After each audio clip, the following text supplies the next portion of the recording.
All right, welcome back to the Carl Jackson Show, your daily dose of objective truth in a world of confusion and lies. Don't forget to subscribe to our podcast, Salem Podcast Network, YouTube, Rumble, wherever you go to get your podcast. The Carl Jackson Show is where you can go to find us, and also X, Instagram, and Facebook. All right, so guys, listen, the fallout from the Oval Office meeting between Trump and Zelensky continues, and I got to tell you, the news is getting worse. Not for Trump, but for Zelensky. I want to play a couple of videos for you. At first, let's play, I believe it's cut number 17, Gabe, with Harry Enton of CNN. I want you guys to hear this. Now, this is a couple of minutes long, so bear with me. And then I'm going to go over my takeaways. This news has not died down. I mean, what we saw was absolutely historical in the Oval Office, no matter what side of the aisle you fall on. But here's what you need to know. This is where the American people are as it relates to the Russia-Ukraine war, support for Ukraine, support for Zelensky. This was shocking to hear on CNN. I think it's video clip number 17, Gabe. I believe it's the last one. Let's roll it, please. Holy Toledo. Look at this trend line here. U.S. support for Ukraine is too much. Back when the war began, back in February of 2022, it was just 7%. Up like a rocket ship. My goodness. Up now in February of 2025 to 41%. And the clear majority of Republicans, and of course Republicans are in charge of the U.S. government now, 62% of Republicans say that the U.S. support for Ukraine is too much. What a difference from just 3 years ago. I can remember, John, all those backyards in the United States with those Ukrainian flags. Far fewer of them today, as Americans' opinions on Ukraine have changed dramatically. What about opinions of the Ukrainian president? Right. You know, obviously, if you would expect changes amongst the public on feelings towards Ukraine, feelings towards Zelensky have changed also dramatically. Look at this. Confident Zelensky will do the right thing when it comes to world affairs. Back in 2022, it was the clear majority, 72% through the floor. Through the floor by 2024, just 48% of Americans say that they're confident that Zelensky will do the right thing when it comes to world affairs. And GOP confidence has also plummeted dramatically. Now the clear majority of Republicans are not confident that Zelensky will do the right thing when it comes to world affairs. Really a real trend line, ones you rarely see in the American public when it comes to Ukraine and Zelensky. Confidence in both going down through the ground. Look, some allies of President Trump have targeted Zelensky with harsh criticism over the last few years, and it could be that that's having some impact here. Absolutely. The Republican establishment, the Republican electorate has moved as the Republican establishment and Republican leaders have moved on. All right, let's talk about the idea of a peace deal. And again, the way you ask this matters, but go ahead. The way you ask it is important, so we can talk about this a little bit. So the poll question essentially is, do you support a Russia-Ukraine negotiated peace deal? The vast majority of Americans, this is what they want. 78% say that they support this idea versus just 16% oppose. Of course, as we were talking about, does this question actually get at what's going on right now? I think you would say that it probably does not necessarily get what's going on right now. No, the question asked, do you support a Russia-Ukraine negotiated peace deal? Ukraine's not there at the negotiations in Saudi Arabia this week, so the people were not asked this. And I do think, in general, if you ask anyone in any poll, do you support peace, peace tends to rate pretty highly. Peace tends to win. You rarely get 78% of the country agreeing on anything. They do agree on the idea of a negotiated peace deal between Russia and Ukraine. Whether the majority would agree on a Russia peace deal with Ukraine where Ukraine has nothing to do with it, that might be a different question. Hard to know. Harry Enton, thank you. Thank you, Mike. Okay, so now that end point was silly, and I like Harry Enton. I like what he's bringing to CNN, but quite frankly, he's wrong on that latter point. Ukraine does have something to do with it. As a matter of fact, a part of the reason that there was an outburst in the Oval Office by J.D. Vance. Now, some people say that was out of place. He should have just let Trump talk, and he should have let Secretary of State Marco Rubio talk. I thought at first the same thing when it came to J.D. Vance. When I went back and I looked through the video, and you find out the context and the history that first Zelensky had said that he was going to sign this this rare earth minerals deal in Kiev, and then he was going to sign it in Munich, Germany. And we sent Secretary of State Marco Rubio, we sent Secretary of the Treasury Scott Bessent there in order to secure that deal. And then at that point in time, Zelensky decided not to sign. And then he comes to the United States of America. You've got Obama lackeys, former Obama lackeys that are talking in his ear, including Susan Rice and some of Obama's old team. And then you've got 10 senators, Democrat senators, and you've got senators on the right as well, like Lindsey Graham. Lindsey Graham telling Zelensky, listen, basically, just stick, you know what I mean? Go in, don't argue with Trump. Just nod your head, basically sign the deal. You're going to be in a much better situation than you are now. But Zelensky took the advice, seemingly, of the Democrats, of whom he was used to getting his way with, and things simply did not go well for him. And I'm at a point where I'm no longer convinced that Zelensky is a man for the job. Now, I say this, and I want to be emphatically clear. I do believe I got some callers, or at least a caller, a couple more that were hanging on the line by the end of the show. Maybe they'll call back tomorrow. That was really upset with Trump because basically he said that Ukraine started the war. Now, I don't believe that that's what Trump meant, but I do believe. I don't believe that's what Trump meant. I think Trump was hearkening back to another time, and I'm not trying to make excuses for him. I just really believe he was going back to the 2014 era when basically Obama helped stage a coup in Ukraine and stuff like that. I'm thinking that's a lot of what the most ardent Trump supporters believe, and I believe that's what he was hearkening back to. There was 2008, there was the invasion of Georgia, and then the invasion of Ukraine in 2014. Quite frankly, I believe using both of those examples are not a large enough context. If you go back to writings, I spoke to Rebecca Koffler, the author of Putin's Playbook, about this in a podcast, quite frankly, years ago when she first came out with her book. And we talked about Putin literally writing about wanting to take back parts of Ukraine, not just Ukraine, but built the old Russia back, the old Russian Empire back. This is something that he's wanted to do for virtually his entire adult life. And I think when he saw Obama in the White House, and then he met with Joe Biden at one point in time before he started staging his troops on the border of Ukraine, I think he wanted to confirm for himself that Biden was a dementia patient. And once he did that, he decided that he was going to go ahead and go with his plans, because at this point, there was going to be nobody stopping him. And unfortunately for Zelensky, he has not read the room. He does not realize that a new sheriff is in charge. And I'm going to give you some takeaways. I do want to play more video for you because I think it's extremely important. Here's what the UK ambassador had to say. It shocked a lot of people. I was actually a bit surprised by this, but more people believe that it is time for Zelensky to come to the negotiating table. And I'll explain why I think it's difficult for him to do so, but he has a short period of time to wake up. Let's play video clip number 1, please, Gabe. President Trump has said he trusts Putin to keep a deal. Does the United Kingdom?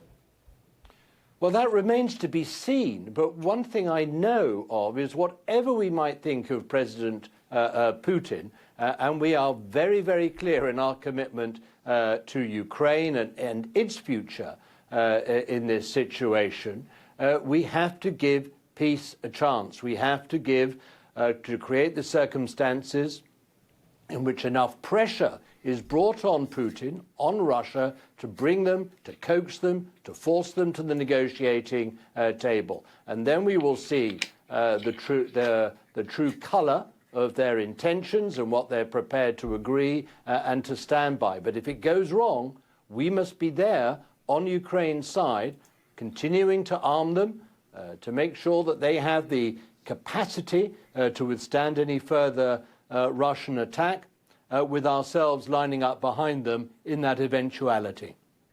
Okay, so you're hearing the UK ambassador saying, listen, I think peace, it's a good opportunity for peace. And then if that doesn't work out, then we may have to think of plan 2, step 2, or what have you.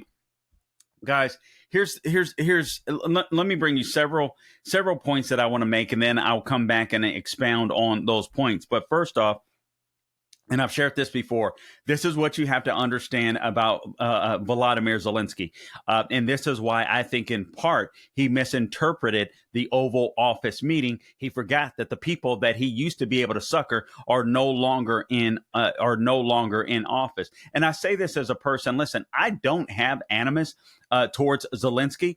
Listen, if I were in the same position, maybe I would start acting like a dictator. If I was scared that Trump was coming after me, if I was hiding in the basement and I had to pop up, and give interviews and stuff like that and stay away from my wife and kids, I'm not excusing his behavior either. But I do offer him a bit of grace because I think it's more than just a black and white scenario. Because essentially what you have is an actor comedian versus a KGB agent. So this guy is going to tend to be more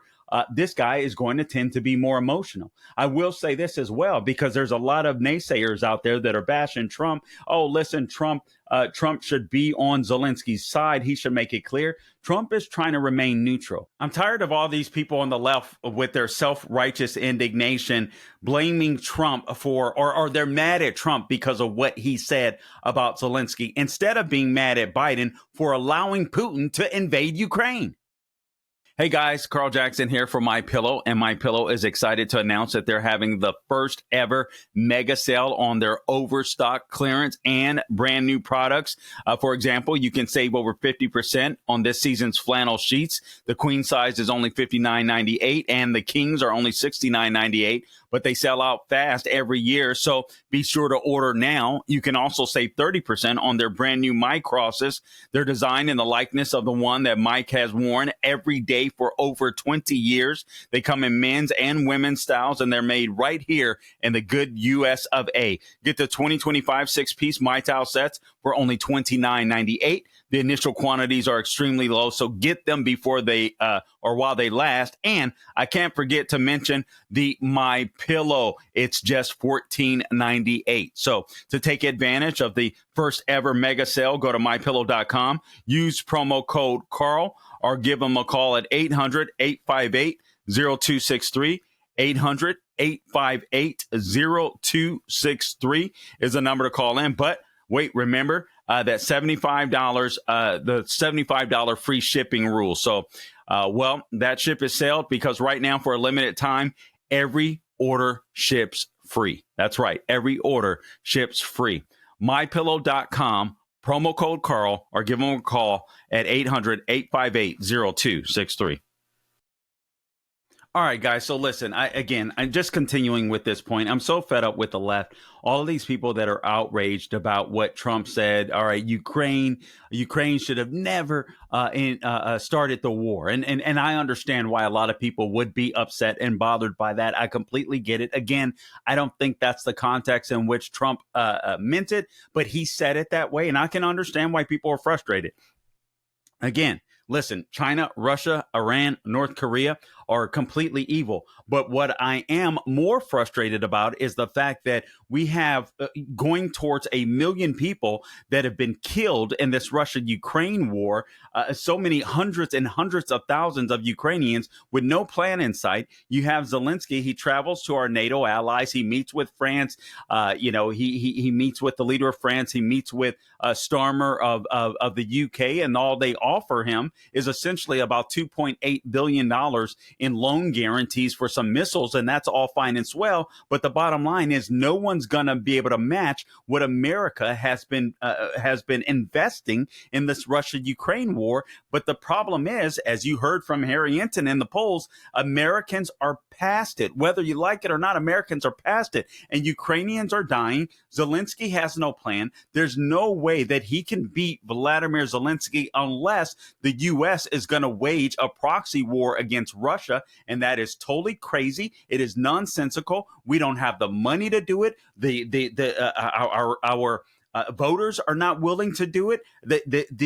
The mood has simply gone. I want to share something with you why this deal would have been so good for Volodymyr Zelensky. I believe in rejecting this deal and listening to Democrats itch his ears, people that have been giving him money. Even Joe Biden had problems with Volodymyr Zelensky, and he told him at one point back in 2022, I believe, that he should act a little more grateful. Even Joe Biden told him that. And listen, This isn't just about bashing Zelensky. The truth of the matter is Russia would have never invaded Ukraine were it not for voters, Democrat voters. And I know this sounds mean, but it's true. This is reality.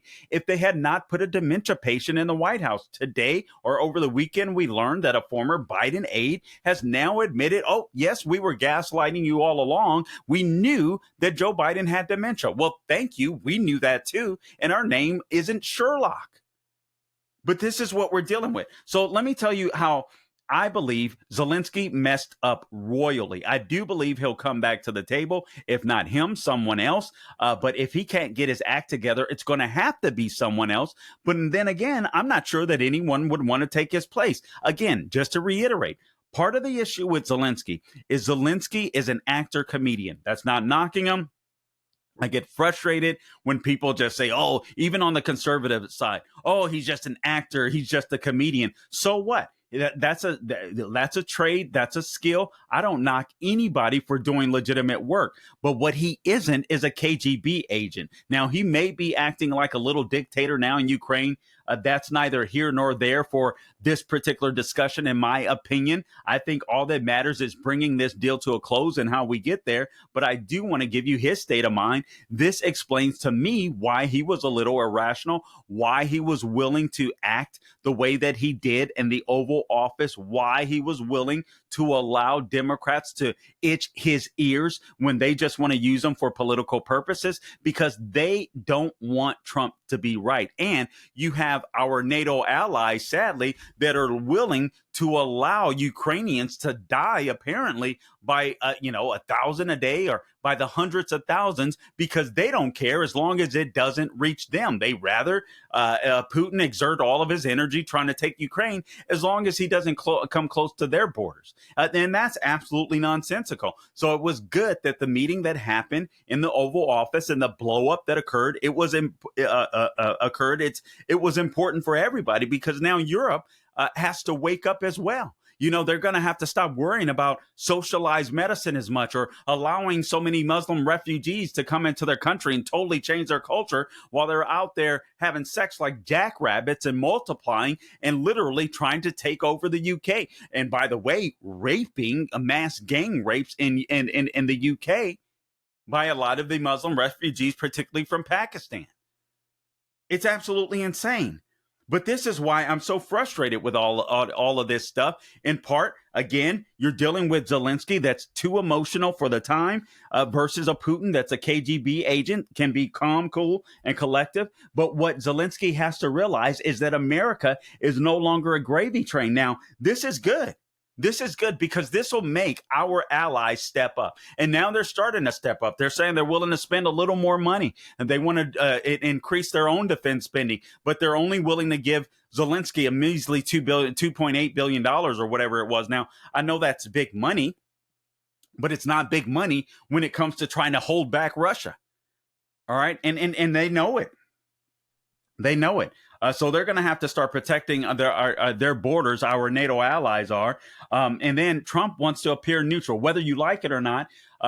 This war would not have started. I believe it's an accurate statement if Trump were in the White House, because Putin was afraid of Trump, because he was unpredictable, and because Trump had already killed. Putin tried to try Trump early on in his first administration, you might recall, and then Trump killed about 200 or had 200 mercenaries, Russian mercenaries killed. I believe it was in Syria, if I'm not mistaken. So Putin knew right away that this guy wasn't playing, that this guy wasn't to be messed with. Now, so you have Trump again trying to appear neutral. He may want He may not care either way or the other when it comes to Ukraine and Russia, but I genuinely believe he wants the dying to stop. He sees that it's totally unnecessary. We don't know where all the money has gone. Not all of the money has reached Ukraine. Not all of the equipment has reached Ukraine. And so this is absolutely nonsense. We do need to audit. Where has all of this money gone?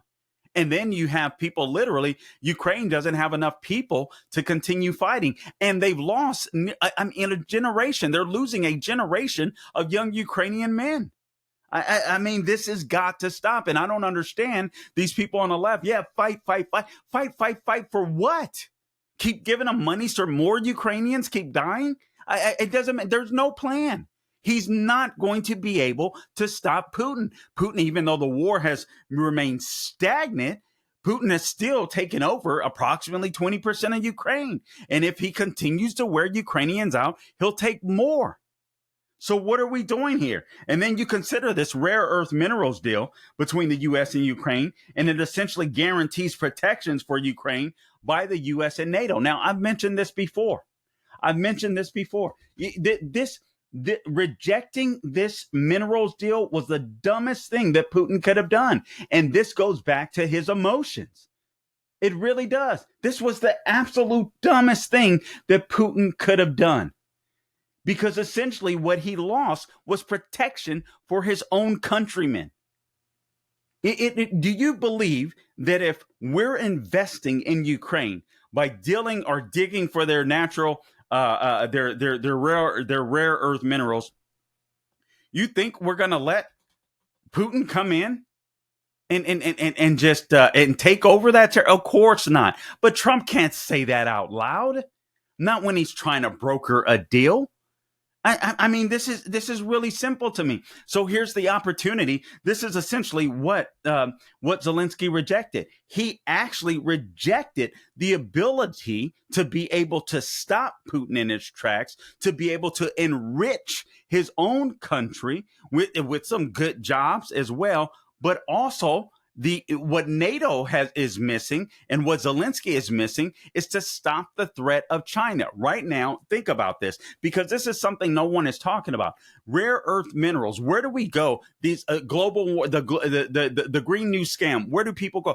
They go to China. They go to China for because China has this Belt and Roads Initiative, and so China has worked out with not just within China, but countries that they've been working with with this Belt and Roads Initiative, where they have basically they hold the market on rare earth minerals around the world. So Trump wants to get into that market, and by doing that, he deters China. This is not just about Ukraine. This is long-term thinking to deter China. If we can get the EU and NATO, our NATO allies, to come to us for rare earth minerals to go to Ukraine, that is going to be able to rebuild Ukraine.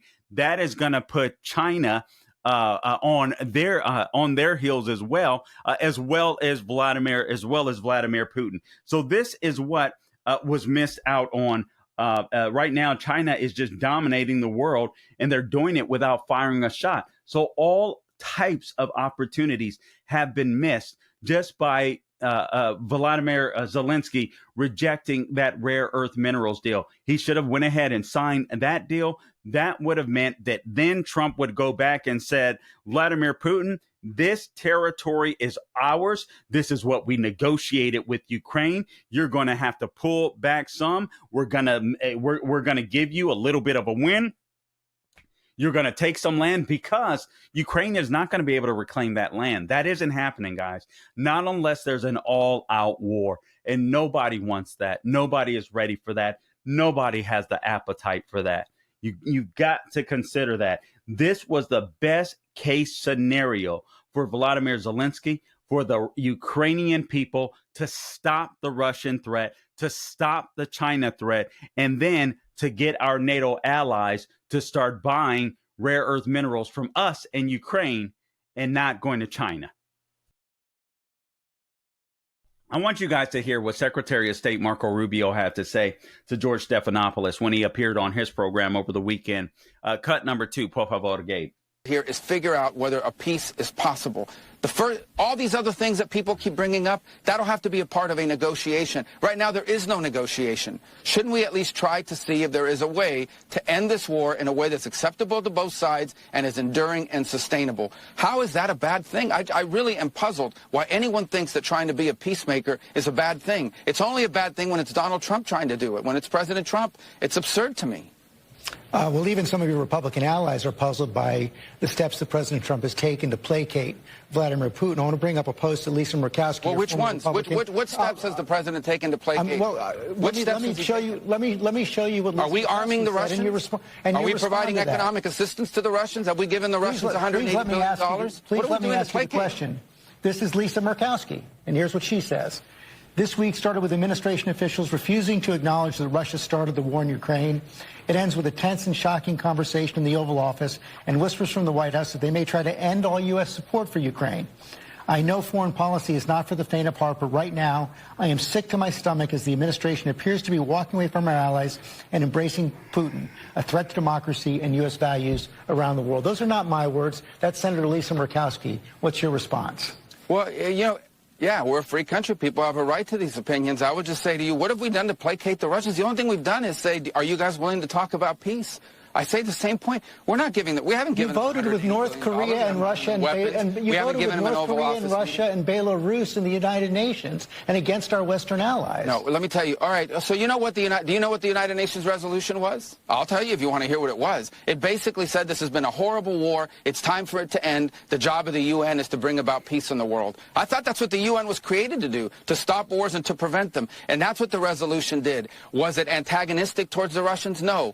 Back to the point. But it also didn't praise the Russians. All it said is this is a bad war. It needs to end. And by the way, at the Security Council, which has not been widely reported, the first resolution on Ukraine that has passed the Security Council in 3 years passed this week because of the leadership of President Trump. And it's a resolution that says bad war needs to end. Let's bring the two sides together. That's what the resolution is. Again, what is the United Nations for? Isn't it not a forum to promote peace in the world? And shouldn't we all be happy that we have a president who's trying to stop wars and prevent them instead of start them? And I just don't get it. I really don't, other than the fact that it's Donald J. Trump. If this was a Democrat that was doing this, everyone would be saying, well, he's on his way to the Nobel Peace Prize. This is absurd. We are trying to end a war. You cannot end a war unless both sides come to the table, starting with the Russians. And that is the point the president has made. And we have to do whatever we can to try to bring them to the table to see if it's even possible. I'm not promising you it's possible. I'm not telling you it's 90% likely. I'm saying it's 0% likely if we don't get them to a negotiating table. And the sooner everyone grows up around here and figures out that this is a bad war that's heading in a bad direction with death and destruction and all kinds of dangers surrounding it that could spiral into a broader conflict, the sooner people grow up and realize that, I think the more progress we're going to be able to make. But the president's crystal clear. He campaigned on it, and he's going to govern on it. And that is, he is going to be a president that tries to achieve peace, and he has been very clear this is a war that would have never happened had Donald Trump been in the White House, and it needs to end, and we're going to do everything we can to end it in an enduring and sustained. That's Marco Rubio. That's Marco Rubio, Secretary of State Marco Rubio. I got to tell you guys, this guy has come into his own. This is his calling. This is where this guy should have been. Yeah, I mean, he is excellent, at least so far, in this position. It is clear why Trump picked him to be Secretary of State. I mean, this guy puts Anthony Blinken to shame. I liked Mike Pompeo. I know some might disagree with me because he's more of a war hawk. Doesn't matter. I loved him. At least it doesn't matter to me, I should say. I thought he was strong. He listened to Trump. He followed Trump's orders. That was important. This Marco Rubio just has a knack for diplomacy. He gets his point across, and he's kind of nice and cordial when he's doing it, when he's cutting you into pieces. But basically, listen, he argues the point. We're not arming Russia. We're not placating Russia. We're not offering economic assistance to Russia or anything of the sort. You've had over $180 billion sent to Ukraine. And this isn't something that, this isn't something that Trump is. That Trump is like, hey, we're going to send an equal amount of money to Russia. No, that's not what we're doing. So just a good argument on Marco Rubio's part. And again, I don't understand, just like he doesn't understand. What do people have against peace, especially when this war is going nowhere? I, for one, wanted the buffer between our NATO allies. But I got to tell you, our NATO allies have been so disappointing in this particular conflict, perhaps with the exception being Poland. And then you get some of the countries aren't in line with France and the Ukraine and basically in their coalition, I believe they're calling it, of the willing. The coalition of the willing. Germany, Italy, and I forget whom else are like, no, we're not necessarily buying into this. They want the war to end too. Let me play another clip for you. This is clip number 10. Zelensky had the opportunity more than once to sign this rare minerals earth deal. This is what happened. Cut number 10. Margaret, it is impossible to have an economic deal without a peace deal. The sine qua non for an economic deal is that Ukrainian leadership wants a peace deal. I thought this was a building block towards getting to Well, a peace deal. it was supposed to be, but President Zelensky came into the Oval on Friday. There were three things that were going to be done. There was going to be a press conference. There was going to be a private lunch with 16 of us. And as you can see from Dan Scavino's the post on his X account, we were already set up to sign the deal. So it's unclear now. President Zelensky has thrown off the sequencing. And Margaret, let me tell you the most tragic part of this. The President Trump's idea for this economic arrangement was to further intertwine the American people and Ukrainian people and show no daylight, to show the Russian leadership that there was no daylight. And President Zelensky came into the Oval Office and tried to relitigate in front of the world the deal. And the place to have done it would have been in the private lunch. Man, I'm telling you, listen, and guys, I give Zelensky a bit of grace, because this is a man, whether you like it or not, this is a man that has basically been living in a bunker for 3 years, and he is upset. He's seeing his colleagues die, or his fellow Ukrainians die. He hasn't been the best leader. There's no doubt about it. I'm not making a case for that, but I can understand where he's coming from. This is your enemy. He's killing your people. You're killing his people. And now you're saying this has to come to an end. So I understand why this must be a shell shock for him, but he's been isolated in a bunker. It's time for someone to speak some sense to him. And apparently at one point in time, if I can find the clip here, even Joe Biden tried to do it in early 2022 and expressed to him, listen, man, you got to show more gratitude. So this isn't something that's new with the Trump administration. I'm trying to see if I can pull this up on the fly. But this is absolutely nothing new. And honestly, in order to save lives, it is time to bring this conflict to an end. I don't know how else to say it, but it is so extremely important. This conflict must come to an end. It's not going anywhere. Everybody's spending money that they don't have to try to continue a war with no objective. The only one that has an objective, seemingly, in this war is Vladimir Putin, who wants to kill more Ukrainians. He doesn't care how many Russians die, many more Russians. He does not care. This guy will keep going unless we make it painful for him to keep going. And right now, just killing hasn't done that. He wants an off-ramp. Vladimir Putin wants an off-ramp. I don't like the man. I think he's an evil dictator. All right. I think he's evil. But we need to bring this war to a close to stop this killing. We give Ukraine the opportunity to rebuild. You heard Secretary of State Scott Bessent. Trump's goal was to show Putin that there was no daylight in between us. And Zelensky blew it up. Because he listened to the left that desperately simply want Trump to be wrong so that they can look good and so that they can scapegoat him for the war that's their fault. Now, I know it's Vladimir Putin that invaded, but let's be honest. If Biden wasn't in the White House, Putin wouldn't have invaded.